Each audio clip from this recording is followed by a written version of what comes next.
In 1990, the world was introduced to Irish singer Sinead O'Connor when she released her renowned cover of Nothing Compares to You. While she gained fame as one of Ireland's prominent exports, her life was tragically marked by hardships. Sinead O'Connor garnered attention for her tumultuous journey, including 4 failed marriages, her ongoing struggle with bipolar disorder, and the heartbreaking loss of her teenage son, Shane, in 2022. However, the challenges in Sinead's life began long before her rise to fame, as she endured a childhood marked by abuse inflicted by her mother.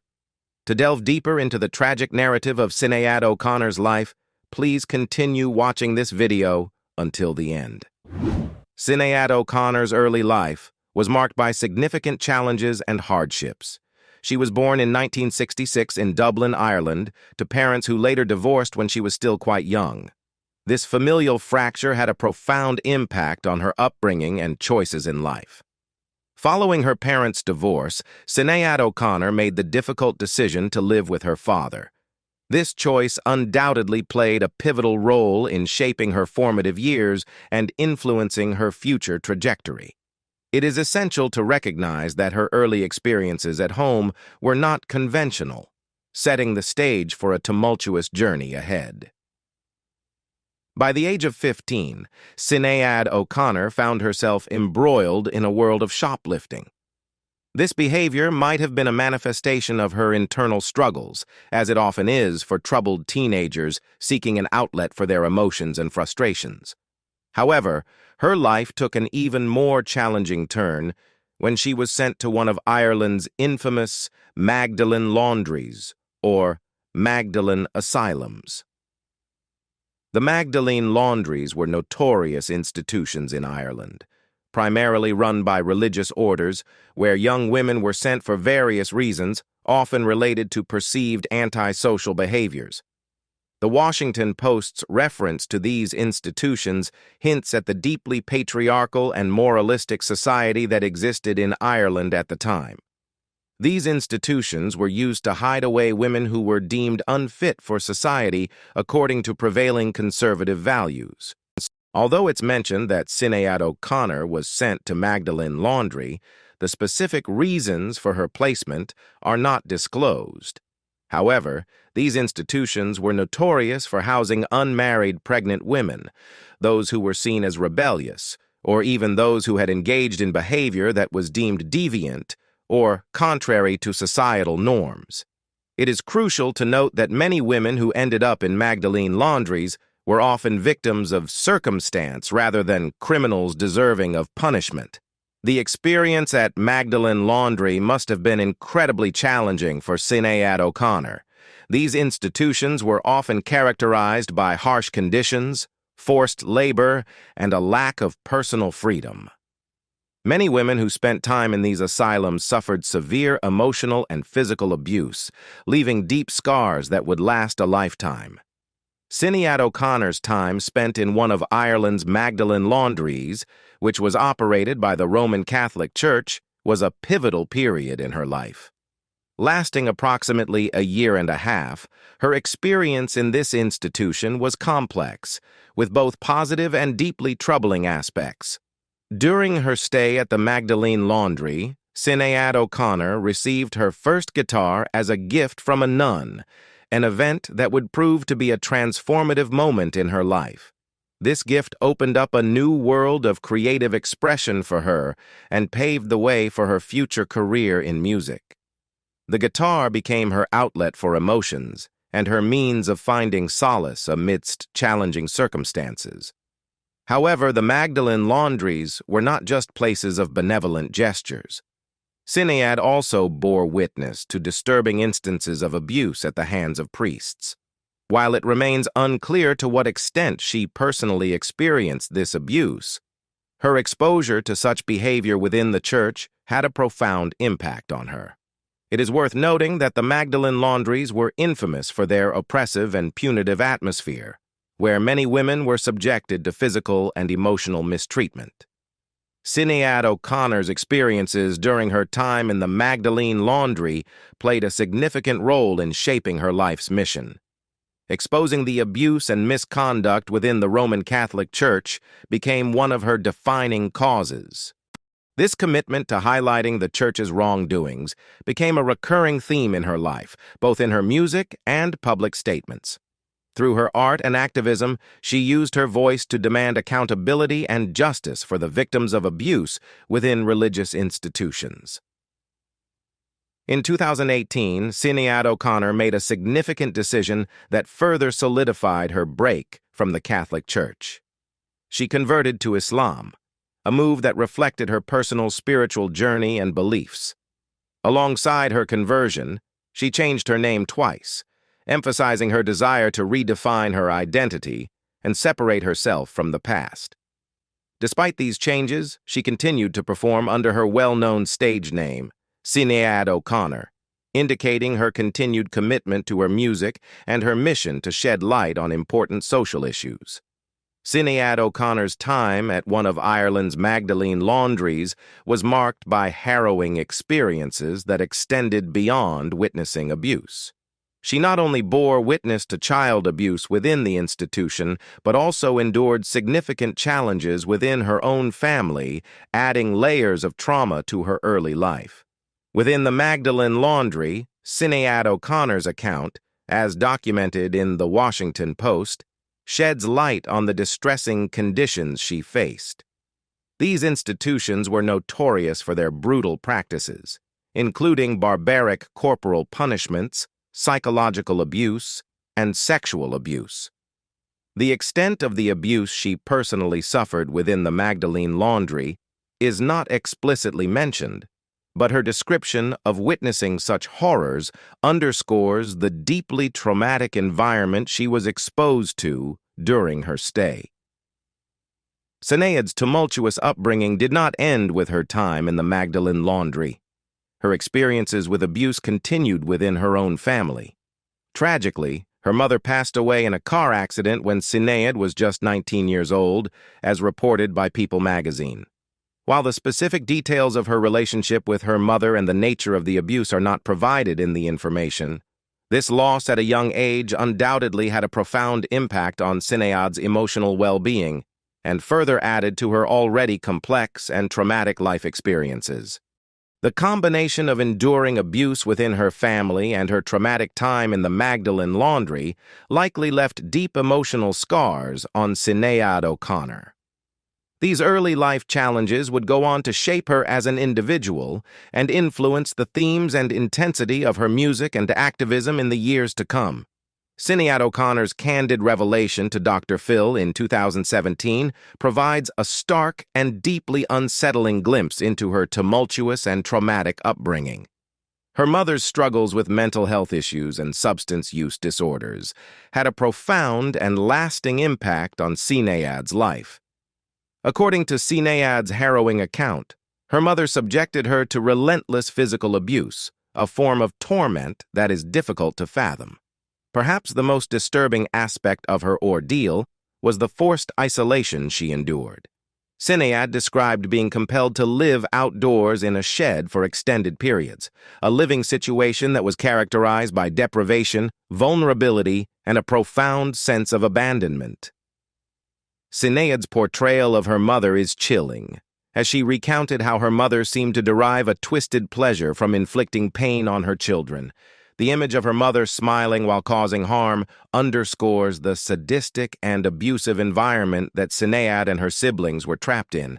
This atmosphere of terror and cruelty undoubtedly left deep emotional and psychological scars on Sinead and her siblings. What makes Sinead's story even more remarkable is her capacity for forgiveness. Despite the unimaginable suffering she endured at the hands of her mother, she expressed a deep desire to care for and love her. Sinead's yearning to help her mother, whom she believed was failed by society and lacked the support she needed, is a testament to her profound empathy and compassion. In 1992, Sinead O'Connor found herself at the zenith of her professional career.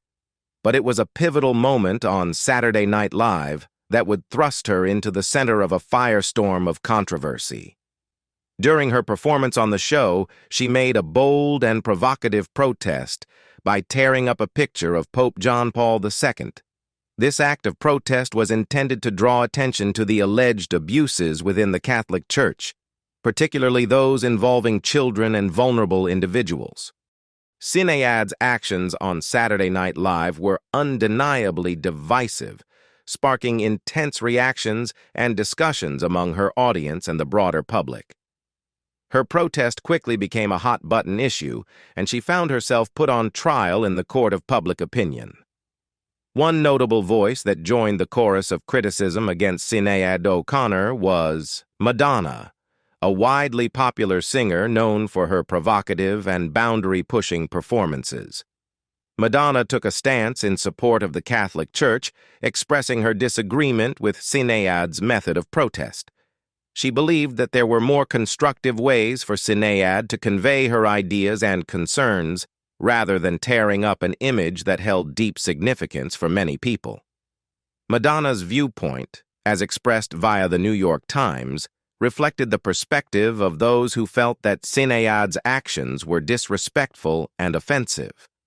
They believed that there were alternative means for Sinead to address her grievances with the Roman Catholic Church, perhaps through dialogue or discussion, rather than a highly controversial and symbolic act.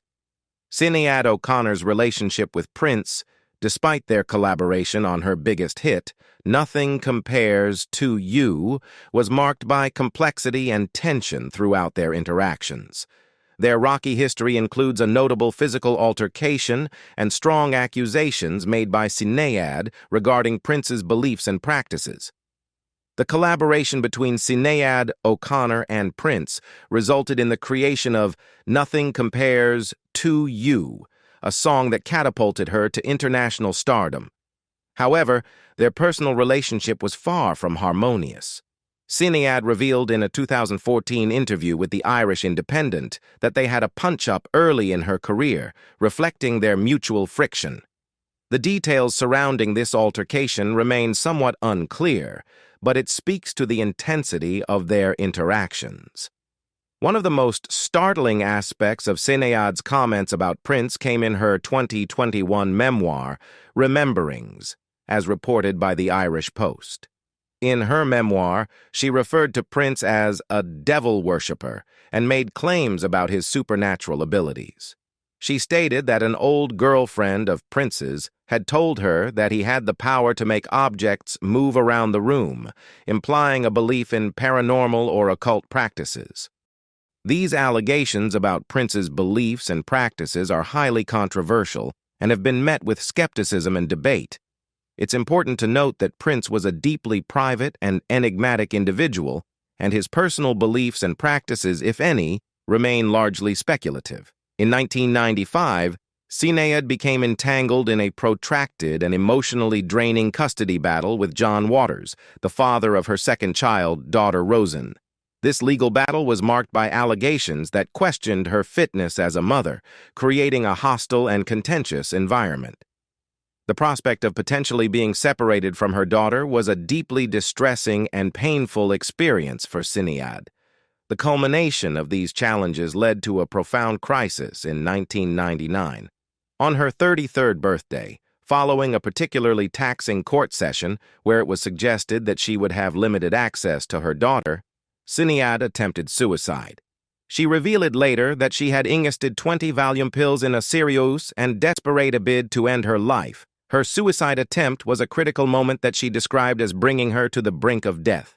Remarkably, Sinead survived this harrowing experience. Her survival marked a turning point in her life, leading her to reevaluate her priorities and seek solace in both motherhood and religion. Sinead committed herself to being a mother to her daughter and embraced the responsibilities that came with it. In the same year as her suicide attempt, Sinead made a profound spiritual commitment. She became an ordained priest of the Latin Tridentine Church, taking the name Mother Bernadette Mary. Her dedication to her faith and her work with Dublin's homeless community earned her the title of Archdeacon. This transformation was a significant departure from her earlier public image, but reflected her deep desire for personal growth, healing, and service to others. Sinead O'Connor's life was marked not only by personal trauma and professional controversy, but also by significant physical and mental health challenges.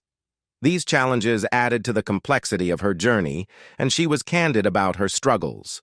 One of the physical ailments that Sinead O'Connor grappled with was fibromyalgia. Fibromyalgia is a chronic condition characterized by widespread musculoskeletal pain, often accompanied by fatigue, sleep disturbances, and cognitive difficulties. The exact cause of fibromyalgia is not fully understood, but it is believed to involve a combination of genetic, environmental, and psychological factors. Stress can indeed exacerbate the symptoms of fibromyalgia, causing increased pain and discomfort as suggested by the Mayo Clinic. For Sinead, fibromyalgia was a challenging condition that brought about chronic pain and discomfort. She described it as a chronic fatigue illness that painfully affects your muscles. Fibromyalgia can be a debilitating condition, making everyday tasks difficult and causing significant physical suffering. Sinead's openness about her struggles with fibromyalgia helped raise awareness about this condition and shed light on the importance of understanding and supporting individuals living with chronic pain disorders. Sinead O'Connor's journey through physical and mental health challenges was marked by resilience and introspection.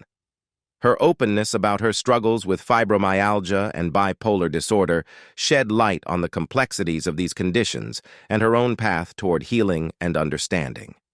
Regarding her experience with fibromyalgia, Sinead O'Connor saw it as a gift in a peculiar way. She recognized that dealing with a chronic condition like fibromyalgia forced her to reassess her life. She understood that this condition was closely tied to stress, a factor that can exacerbate its symptoms. This realization prompted her to make significant changes in her life, eliminating sources of stress and energy drain. Her decision to address stress and its impact on her well-being reflects her proactive approach to managing her physical health. Her candidness about her struggle with fibromyalgia also helped raise awareness about this condition.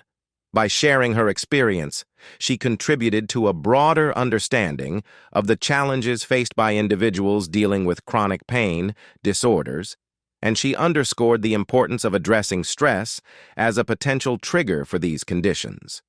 In addition to her physical health challenges, Sinead O'Connor's journey included a diagnosis of bipolar disorder. She revealed that she received this diagnosis around 2003, following a suicide attempt. Her openness about this diagnosis, including sharing her struggles with Oprah Winfrey in 2007, was instrumental in destigmatizing mental illness and encouraging discussions about mental health. It's worth noting that mental health diagnoses can sometimes be complex and evolve over time. In Sinead's case, she later received a different evaluation, suggesting that she might not have bipolar disorder after all. Mental health evaluations can sometimes yield different results based on the specific criteria used and the individual's presentation over time. While she released a total of 10 studio albums over the years, it was her rendition of Prince's "Nothing Compares to You" that catapulted her to international stardom and made her a household name. The song's immense success was underscored when it was named the #1 single in the world by the Billboard Music Awards in 1990. However, despite her undeniable talent and the acclaim she received, replicating the same level of success proved elusive in her subsequent musical endeavors. Beyond the peaks of her professional accomplishments, Sinead O'Connor endured profound personal tragedies that left deep scars. Perhaps the most devastating blow she experienced was the loss of her 17-year-old son, a loss from which she never truly recovered. The circumstances surrounding his death were exceptionally distressing. He took his own life after escaping from a psychiatric hospital where he was under suicide watch. This tragic event shattered Sinead and left her grappling with unimaginable grief and loss. In a poignant and heart-wrenching Twitter post dated July 17th, just about 10 days before her own death was reported, Sinead shared her profound sorrow and sense of emptiness. She described feeling like an undead night creature since the loss of her son, emphasizing the deep connection they shared. She referred to him as the love of my life and the lamp of my soul, highlighting the unique and unconditional love he provided. The loss of her son left her feeling adrift and lost, as if she were navigating a realm of uncertainty and pain. The passing of Sinead O'Connor on July 26, 2023, marked the end of a remarkable and tumultuous life. She was found unresponsive at her flat in Herne Hill, South London, at the age of 56. Her sudden and untimely death sent shockwaves through the music world and among her devoted fans, leaving many mourning the loss of a gifted artist. The Metropolitan Police swiftly responded to the scene, and although initial reports indicated no suspicious circumstances, a post-mortem examination was planned to determine the cause of her passing. The uncertainty surrounding her death left many people deeply saddened and anxious to understand the circumstances. It wasn't until January 9, 2024, after a period of 5 months, that the London Inner Southwark Coroner's Court provided clarity on the cause of Sinead O'Connor's death. The autopsy report was finally published, revealing that she had passed away from natural causes. This revelation brought some closure to the mystery surrounding her demise, although it didn't diminish the profound sense of loss felt by her fans and loved ones. A private funeral was held in Bray, County Wicklow, on August 8, 2023, to bid farewell to the iconic singer. The ceremony was attended by dignitaries, including the President of Ireland, Michael D. Higgins, and was also open to the public. Thousands of mourners gathered along the seafront to pay their respects as the funeral cortege passed by, bearing signs and tributes in honor of Sinead's life and contributions to music and activism. However, her burial itself was conducted privately at Dean's Grange Cemetery, allowing her family and closest friends to say their final goodbyes in a more intimate setting. Prominent figures from the entertainment industry, including Janelle Monáe, Patton Oswalt, Jamie Lee Curtis, Tori Amos, Bear McCreary, Massive Attack, Public Enemy, Amanda Palmer, and Toni Collette, took to social media to share their tributes. Their words celebrated her artistic contributions, her courage in addressing important social issues, and the enduring influence she had on generations of musicians and activists. English singer Morrissey also offered a tribute, albeit with a critical tone. He chastised both executives and fellow celebrities, suggesting that their support and admiration for Sinead came too late, contrasting their current praise with a perceived lack of support during her lifetime. His words pointed to the complex relationships and dynamics within the entertainment industry. American singer-songwriter Phoebe Bridgers penned a tribute to Sinead in Rolling Stone, commending her integrity as an artist and an activist. This acknowledgement highlighted the deep respect that Sinead garnered from fellow musicians who admired her unwavering dedication to her craft and her principles. In November 2023, Boygenius and the Irish group Ye Vagabonds released a cover of the Scottish folk song The Parting Glass as a charity Christmas song and tribute to Sinead O'Connor. This creative homage served as a touching way to remember her musical contributions and to contribute to a charitable cause in her honor. One of the most significant tributes came in the form of an announcement in January 2024. It was revealed that a tribute concert for Sinead O'Connor and Shane MacGowan from the Pogues, who also passed away in 2023, would take place at Carnegie Hall in New York City in March. This concert was a testament to the enduring impact of their music and the profound influence they had on the music industry and the world. What do you think about the gloomy milestones in Sinead O'Connor's life? Leave us your comments in the section below. We hope you have found this helpful video. Don't forget to leave a like, share, and subscribe to the channel if you like it. Thank you for watching this and see you in the next videos. Goodbye.